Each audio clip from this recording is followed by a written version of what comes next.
Hi, thank you for joining me. My name is Tammy Smith and I'll be providing a brief presentation on eating disorders. Approximately 1 billion people worldwide are overweight, and the obesity rates in the United States have doubled since the 1970s. People with eating disorders struggle with the most natural aspect of survival, consuming and digesting adequate sustenance. The origins of eating disorders remain a mystery.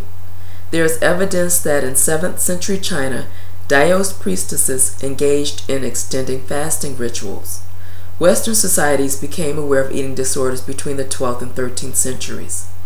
Even Anne Boleyn, the 16th century Queen of England and wife of the notorious Henry VIII, engaged in vomiting rituals.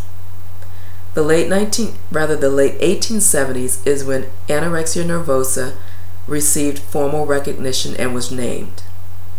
Public awareness in the United States increased significantly during the 1970s. Hilda Brooks' book, Eating Disorders, Obesity, Anorexia Nervosa, and the Person Within changed the American awareness of eating disorders. You may recall Karen Carpenter.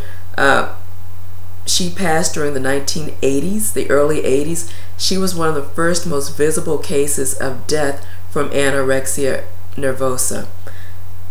Unfortunately, anorexia nervosa and bulimia nervosa have received the greatest attention in the past few decades because of the mortality rate associated with them.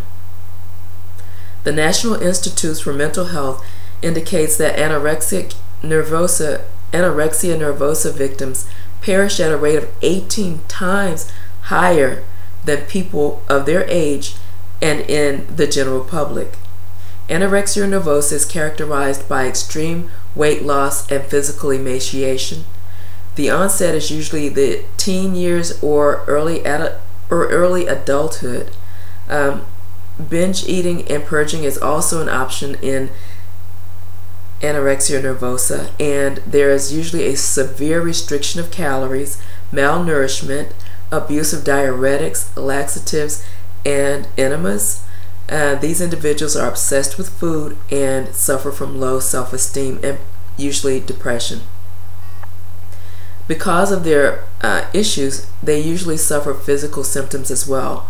These include muscle atrophy, infertility, osteoporosis, low blood pressure, potential brain damage, and potential heart damage. The key diagnostic measures include an acute fear of weight gain. Even while underweight, these individuals have a severe fear of gaining weight. They are also unwilling to maintain a normal body weight, which is a body mass index less than 85% of the weight range for persons of the same age and sex. There is usually a denial of illness. These individuals don't recognize the fact that they are ill, which of course makes treatment even that much more difficult. Females that experience anorexia normally have amenorrhea. They lack a menstrual cycle, and also distorted thinking related to weight and body shape negatively impacts their self-evaluation and self-esteem.